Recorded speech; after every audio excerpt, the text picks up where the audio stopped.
Dawn crept into Namche without sound. A silver mist draped the village like a forgotten memory. The mighty peaks were nowhere to be seen, hidden behind a curtain of cloud. But we knew they were there, still, silent, watching from above. Now we are here.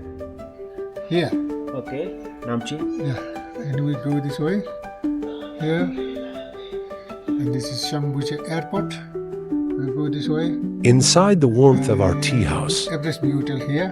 Tenzi gathered us around an old map, edges curled, To Khumjung. stories etched into its paper. Tomorrow to Tengboche here. His finger traced the winding trail, stopping at names we'd only heard in dreams. What lay ahead wasn't just a route. It was a rite of passage. We stepped outside into a world without edges. The mist swallowed the trail. Every footstep felt like a whisper in snow.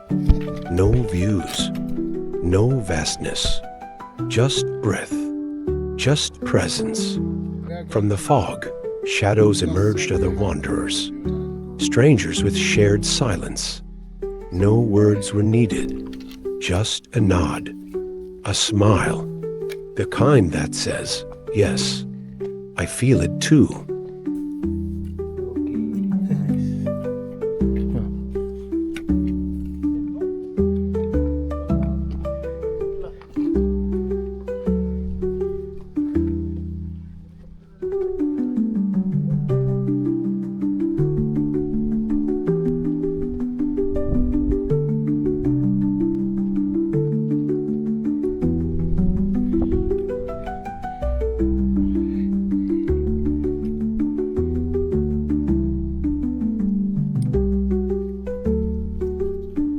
Frozen branch, delicate and still. I touch it gently with my trekking pole, a quiet reminder of how deep winter lives up here, even in the smallest things. The trail turned steep. Stone steps rose into the clouds like a stairway carved by gods. Our lungs burned, fingers numbed, but onward, we went carried by something we couldn't name. After every breath and every step, the mist finally parts. And there it is, the name that felt like a dream until now. Everest View Hotel.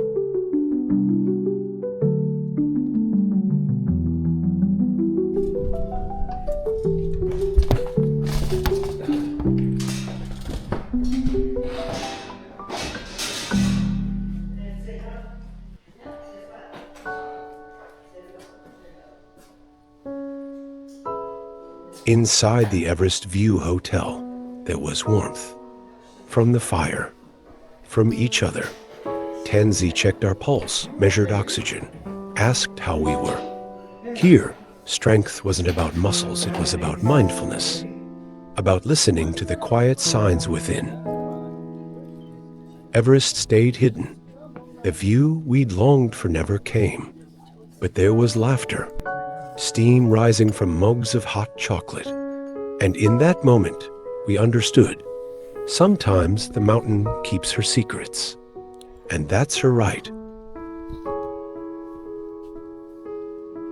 We didn't see Everest today, but we felt her in the wind, in the silence, in our breath.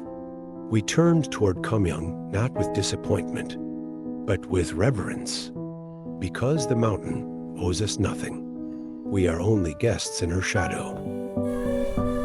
Morning returned with snow. The world had changed overnight, softer, quieter, wider. We stepped carefully down a staircase carved in frost, descending not just in altitude, but deeper into the soul of these sacred lands.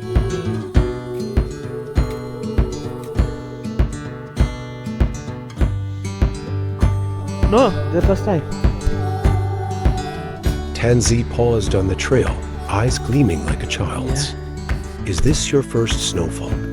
He grinned, then tossed a handful of powder into the air. In that moment, even the cold felt warm. Even the mist smiled.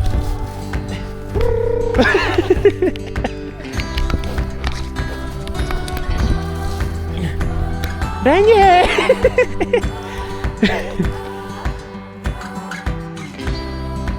The path curved downward through ancient trees cloaked in white. Clouds drifted at eye level, as if the heavens had lowered themselves to meet us. The air thinner, crisper filled our lungs with wonder and warning.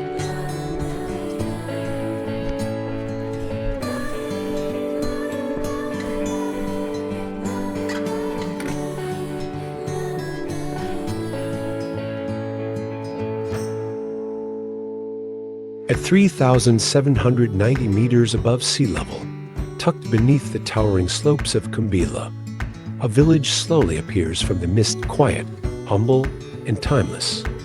This is Khumjung.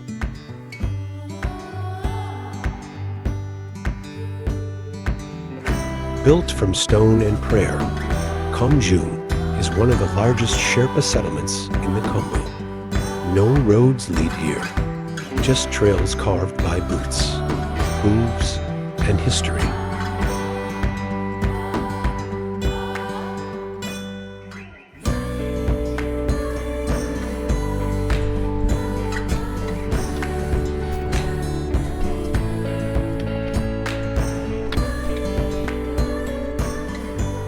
We walk past Jordans, prayer flags, and long stone walls where snow settles softly like a blessing.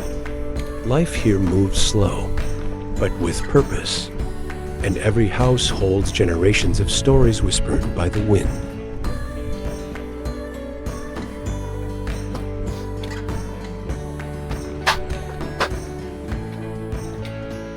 Namaste. After hours in the snow and silence, we step into the warmth of Khumjung's tea house, a simple refuge built of stone and wood, standing strong against the cold.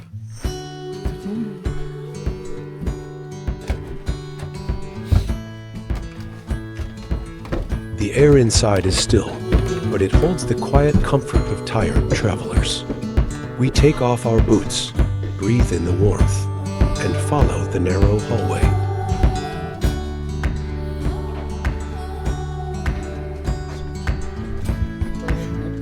Okay.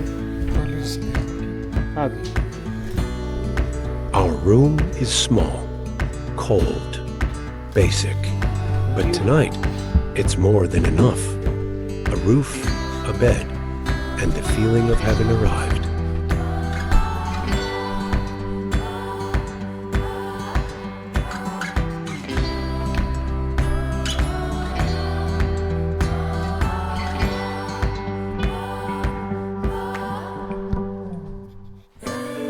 Inside the quiet of our room, I glanced at my watch. 11:51 a.m. After hours on snowy trails, we had made it to Khumjung. After changing into dry clothes, I made my way to the restaurant. The cold still lingered in the air, but the first sip of lemon tea warmed everything. It wasn't just a drink. It was warmth in a cup, a gentle reward for frozen hands, aching legs, and the quiet effort it took to reach this hidden village. With each sip, the journey settled into my bones, and for a moment, everything felt still. Not long after, lunch arrived, a plate of egg-fried rice, simple and steaming. In this altitude, even the most basic meal feels like a feast. My watch buzzed, elevation rising, oxygen dropping. A quiet reminder, the mountain was still working on us. The village lay quiet beneath snow and sky, as if holding its breath. Prayer flags fluttered above us, vivid against the white silence, each one carrying prayers across the wind. We followed the path upward, toward a place older than memory, toward Khumjung Monastery. Built in 1961, with the help of Sir Edmund Hillary Himalayan Trust, Khumjung Monastery stands as a spiritual heart of the village, a quiet keeper of Sherpa faith and legend. Tucked against the chest of Alma Dablam, it watches over generations, unchanged by time. Outside the monastery, Tanzi paused. With both hands, he turned the giant prayer wheel slow, steady, sacred. Each spin released a whisper into the wind, a silent prayer carried across the valley. I reached out and tried to spin the wheel carefully, respectfully. It felt heavier than I expected, like it carried more than just wood and metal, like it carried centuries of prayer.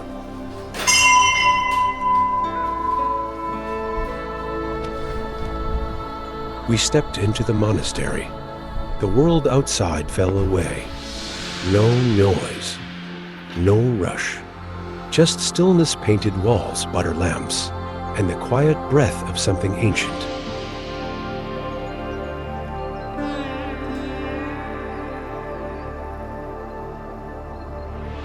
Inside, stories bloom on every wall. Fierce guardians stare with blazing eyes. Their wrath meant not to harm, but to protect. Nearby, the Buddha sits in eternal calm, cloaked in saffron and gold. Each stroke of pigment, laid by hand, tells a story of compassion, fearlessness, and the cycle of life. He is a very powerful master of Buddhism, Dharma, and Tantric. Okay. And 8th century time he came to Nepal. There are many places he do a meditation. Then outside country, Bhutan also. Then after he went to Tibet. Then he took a Buddhism Dharma in Tibet. 8th century time. 8th century before Tibet is not Buddhism country. Okay. When he took a Buddhism Dharma in Tibet, then after the beginning of Buddhism Dharma in Tibet, he is the second Buddha of this world. And Guru Petma Sambhav have two wives. One is Indian girl and one is Tibetan girl. The Indian girl name is Mindarawa and Tibetan girl name is Nishitsuka. The air is thick with the scent of incense and melted butter lamps. Shadows flicker across silk Thanka's sacred scrolls that breathe with the teachings of the Dharma. In this quiet light, time slows. Words seem too loud here. Tanzi leads us to a quiet corner of the monastery. Behind a glass box, it sits what the locals believe to be the scalp of a Yeti. He doesn't speak loudly, not out of secrecy, but out of respect. We get up. Yeah. In the Buddhist tradition followed here, death is not the end, it's a passage. For 49 days, the soul journeys through a realm called the Bardo, a place between death and rebirth. If the person's karma is good, they are reborn into a better life. If their karma is heavy with negative actions, their path may lead to suffering. For 49 days, prayers are offered to guide the soul toward peace.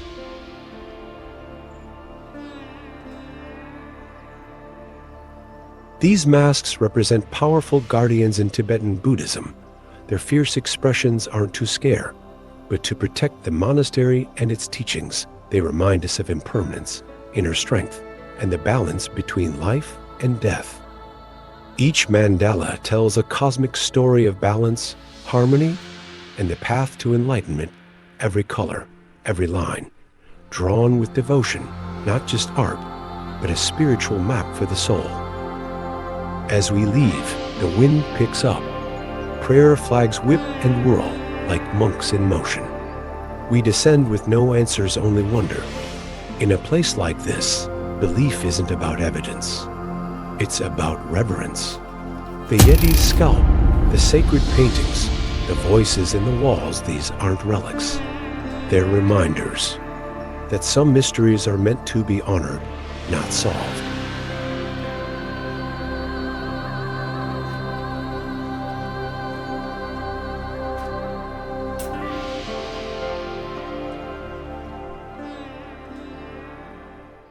Night fell gently over Khumjung. The snow outside glowed faintly under a silver moon, while inside the tea house, warmth returned slow and steady, like a familiar song. We gathered around a wooden table, hands wrapped around mugs, hearts still wrapped around the day. The food was simple, steamed momos, warm and comforting, but it tasted like reward, like arrival. Outside, The mountains slept beneath stars. The flag still danced, as if continuing the prayers we'd left behind. And we simply sat, grateful, changed. Tomorrow, the trail would call again. But tonight, we were home, if only for a while. In the hush of night, the snow returned. It fell without a sound, soft, endless, ancient. The mountains disappeared once more beneath a white veil, and the village felt even smaller, as if wrapped inside a secret. By morning, the world had changed. What was once path was now memory. Footsteps erased. Trails vanished. Khumjung lay under a thick white silence, beautiful, but unforgiving. After breakfast, we stepped out into the weight of the snowfall. Every breath turned to mist. Every step was a negotiation between effort and wonder.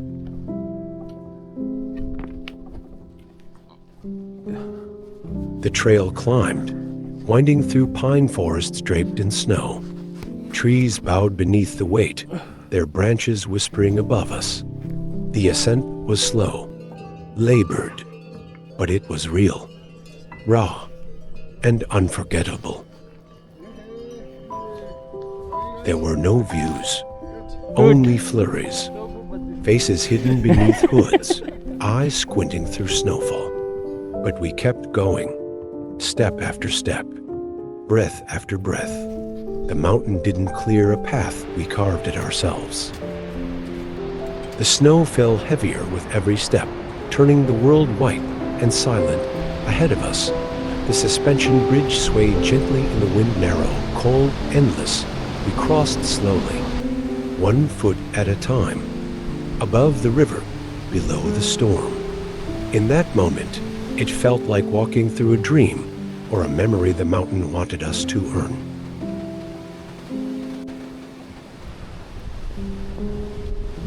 After the bridge, we stopped for a short break at a small local tea shop.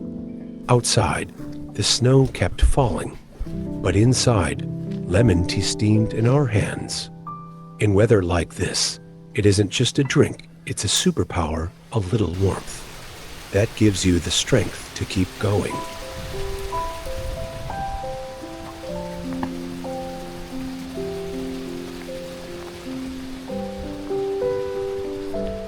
After the bridge, the real climb began. From there to Tengboche, it's all uphill. And for those of us born and raised at sea level in Sri Lanka, this wasn't just a trail.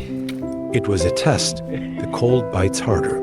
The air grows thinner, but step by step, breath by breath we climbed, not because it was easy, but because we came here to earn it. Hi, Tenji.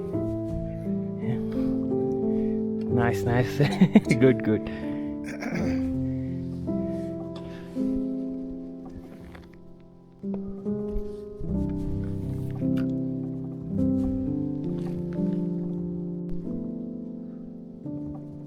The altimeter 650 meters higher.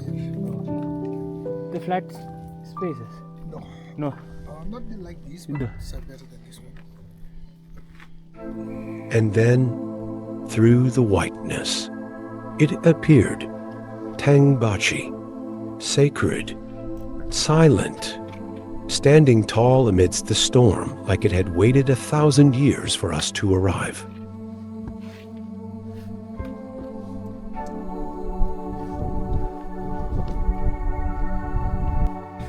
The door creaked open, and warmth rushed out like a welcome.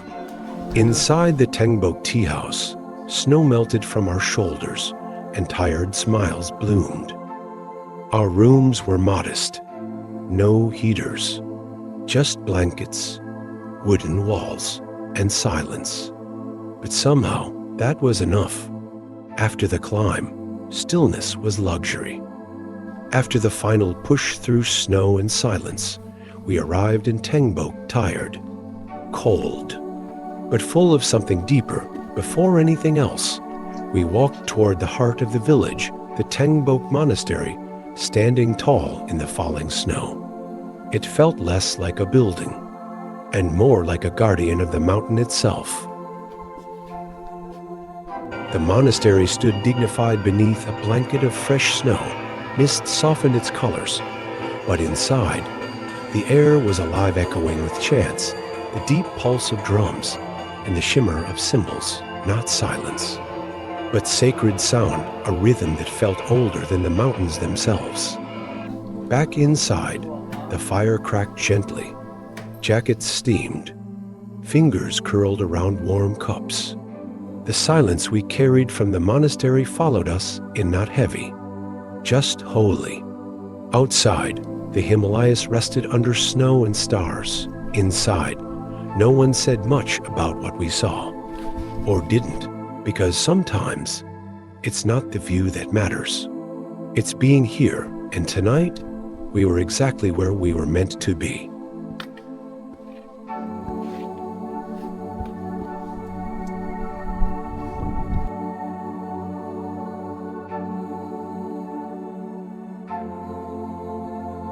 Time-lapse world.